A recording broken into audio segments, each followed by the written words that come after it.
Ever wonder what sets the winners apart from the losers? And what does it really take to be a winner?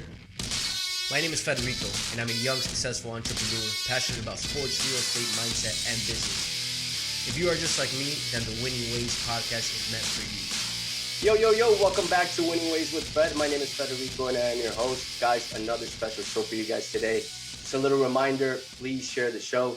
This is how we grow the show. I don't run any ads on it, and I'm not going to run any ads on it. I find it kind of annoying when I hear ads on the podcast I listen to, so I'm not going to do that to you guys. So please share. This show is all surrounded around winning and winning ways. I bring winners, whether it be a yoga teacher, a priest, a doctor, anyone who's winning in their respective field. Today's show, I have my friend Aaron Bates, who's been a very successful realtor in his area and has built his team now over the last 10 years. And he's going to discuss the ways he built his team and what he's done to win in his area. Now, without further ado, Aaron, how are you, man? I'm doing good, man. Thanks for having me on. Of course, man. Of course. Let's get this started. A lot to talk about. So tell my audience a little bit about your story, how you started off in real estate. You mentioned you graduated with a graphic design degree and then transitioned over to real estate. Walk us through that. Yeah. So out of college, I started in an alarm company, kind of did all their whole website, all the marketing, everything else. I was with that company for five or 7 years, and the company went under. Okay. And my previous employer at the time, he said, you know, I have a new business adventure. I'm going to go on and do that. And I think I just started to think about it a little bit more. I don't want to work for anybody. Yeah. You know, that's what I came up with. And I didn't know what I wanted to do at the time. So I was doing everything to survive, anywhere from masonry to painting houses to bartending, cleaning pools, like you name it, I was doing it at the time. And then I got a phone call from an old friend of mine, and he goes, "Hey, what are you doing? What are you doing with your life?" Yeah. I'm like, I was kind of like, "What do you mean? What am I doing with my life? Like, I don't know. I'm doing this, and that." And he's like, "Well, no, seriously, what are you doing with your life?" So he's like, "Listen, you've always been a hustler. I think you should go and get your real estate license." I didn't know anything about real estate. I didn't know what the hell I was doing. And he's like, "I got a place for you to hang your hat, basically hang your license. Mm-hmm. And I think you'll crush it." So I went, I had the time, I banged out the 75-hour course in 2.5 weeks. And next thing I know, I jumped right into it. And I jumped into the REO and short sale business, which is all distressed properties. Okay. And I'm glad that I came from that background too, because that's not exactly what I do now. I do more traditional business, which is buying and selling personal homes. Yeah. And so I jumped into this business, which is pretty much like, I started off like my first week, I'm coming in the office with a suit and everything. And then I'm going to these houses and I'm crawling through windows. I'm breaking into the upstairs. Like I'm doing all this stuff. I'm bringing a toolbox with me to make sure I could get into some of these condemned homes. Yeah. And let's just say that second week was the last time I ever wore a suit. Not I wear a suit now, but when I was doing the REO stuff, that was it. I'm sure you left really sweaty. Yeah. It's when I've ruined the first suit, that was the end of that. Yeah. So, and I didn't have a pot to piss in at the time, so I really didn't. So I learned that side of the business. It's more cut and dry. It's dollars and cents, because you're typically dealing with a distressed property, which is usually what an investor might be purchasing. Yeah. So it was more working with investors all the time, and sometimes I would work with maybe a potential home buyer or something, or a potential home seller. Nice. So picking off that, right? You graduated, your buddy called you, you're grinding, trying to figure it out, doing different jobs, trying to make ends meet, right? You start off in distressed properties, and now you obviously have an office and all that. How was that transition from basically not knowing anything to right now that you know majority of it, and you're also building teams and leading others? Yeah. So I think, like, coming from that background, I learned a lot from it, and it allows me to guide people through what is that kind of uglier side of real estate. If someone's in distress or, delinquent on their mortgage, I know that part of the business. Whereas somebody else that might just come in today, jumps right into traditional real estate, again, buying and selling a personal home, they don't know that side. So it's a little bit different, could be a little bit trickier sometimes. And there's a little, and this could be a 3-hour podcast just talking about the Yeah, stress in REO and short sales for sure. foreclosures, everything else. Yeah. Yeah. No, definitely don't want to get into that, because that's Yeah. just market talk, economic Yeah. talk, and everything around that. Yeah. The idea here is basically, okay, what did you do to help you stand out and to help you succeed to the level you are right now? You started off like all of us, right? I started off Right. like you too. I started off in a wholesale brokerage, wholesaling. It was actually very funny because that story that you told me about you going to a distressed property in suits, I did that as well. It was Right. more with a polo and just like suited up, and the house wasn't REO, but it was distressed, and Right. there was no AC. It was messed up. I had to go through the back, and I learned my lesson there. And now I'm investing in properties. I have rentals, I flip properties and all that. Nice. And along the way, I built different habits and all that. So what would you say would help you to get to this level? Well, I mean, my first real year in real estate was Sandy. We got hit by Hurricane Sandy. Wow. That like wiped everybody out. Obviously, no one was buying or selling at that time. Yeah. And I needed to survive. And I was also I bartended for almost 12 years. So half of my real estate, I've also been doing real estate for almost 12 years. Nice. Next summer. Nice. So half of the time that I was doing real estate, I was still bartending. Okay. And what I didn't realize, what I know now, is all those years of bartending, I was just connecting with people, because now those are all my clients. Mm-hmm. So that like that $5, I'm getting off track here, but that $5 beer at the time, I didn't know would become a $500,000 first home for somebody. Nice. You know, I didn't know I was creating that at the time, because I was, I was everything but a bartender. I was a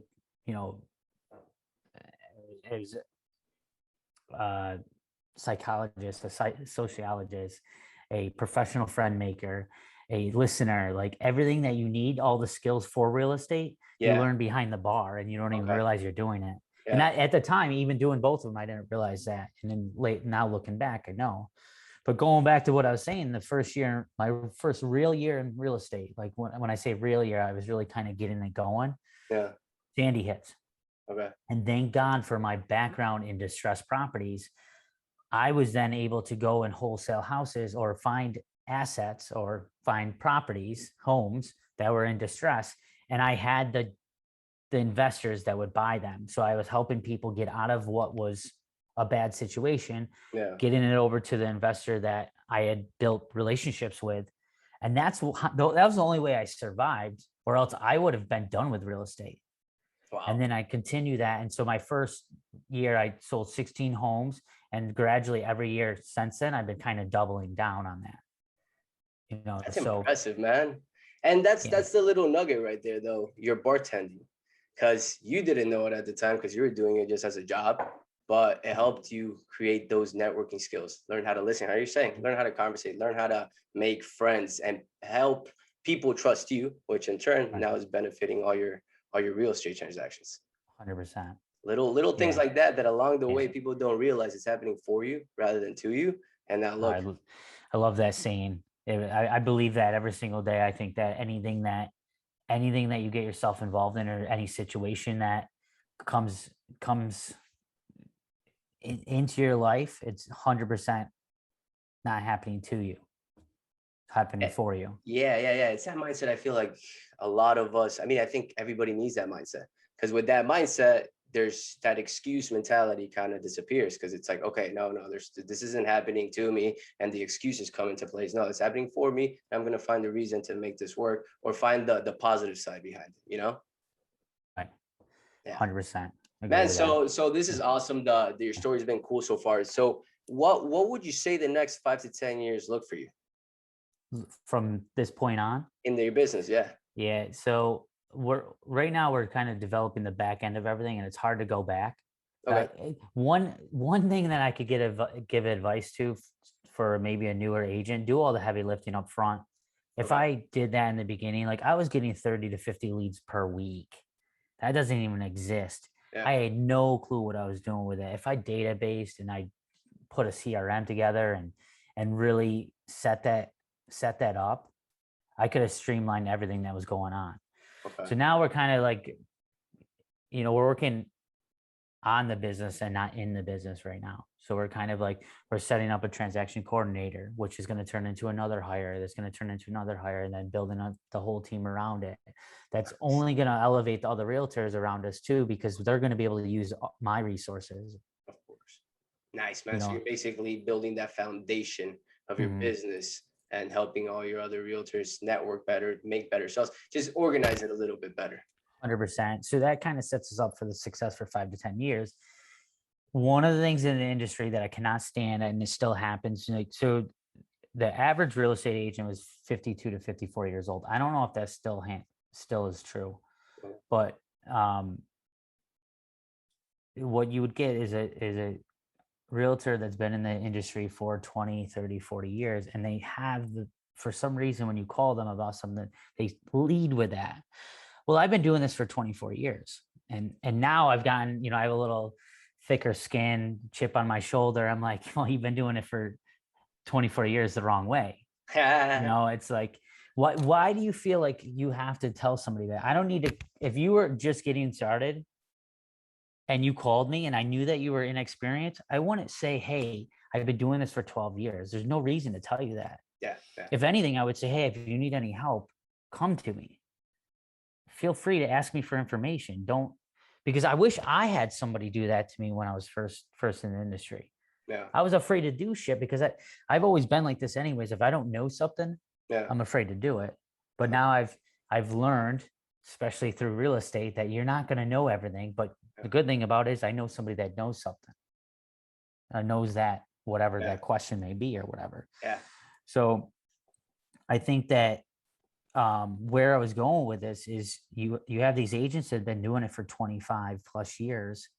And it's like, why are you still doing this grind? Why are you still showing houses and doing all this all the time? Unless you truly, truly love it, which doesn't always seem to be the case.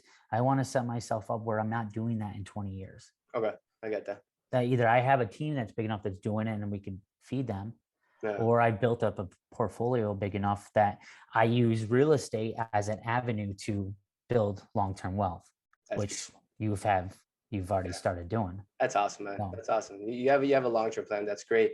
And it's true, man. That's funny that you say that, because it's not just realtors.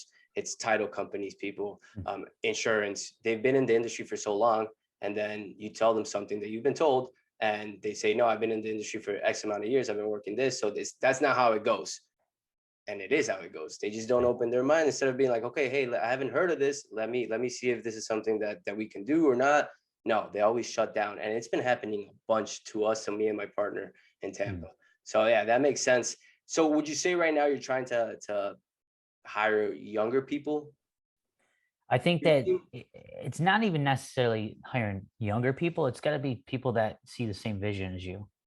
Very true. And it doesn't have to be the vision of, hey, I don't want to be doing this in 20 years. Because listen, you could completely love it. The vision is, we want to be doing social media content. We want to have a different mindset on real estate in general, because real estate is fast. Everybody wants instant gratification because of these. And so it's a little bit different. It makes our jobs a lot harder. And then you have the Zillows of the world that you could really just be sitting in your bed at 2:00 in the morning and searching properties and stuff like that. So it really is a different industry than it was 10 years ago. And it's only going to get harder for us in that sense, or easier, because everything's so tech based. Yeah. No, I totally agree. I definitely agree on that. What would you say when you're starting off? I know you do the front work first, right?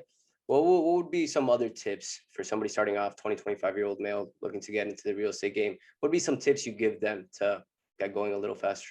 I would definitely, I think there's a couple of things. Mentorship. So whether that means teaming up with somebody or going on a team. I think coaching is very important. Granted, when you're coming in and you don't have a pond to piss in, coaching is probably, and I'm talking about paid coaching. Might not be the avenue to go right away, but we also live in a world where you could go on YouTube and watch everything and learn.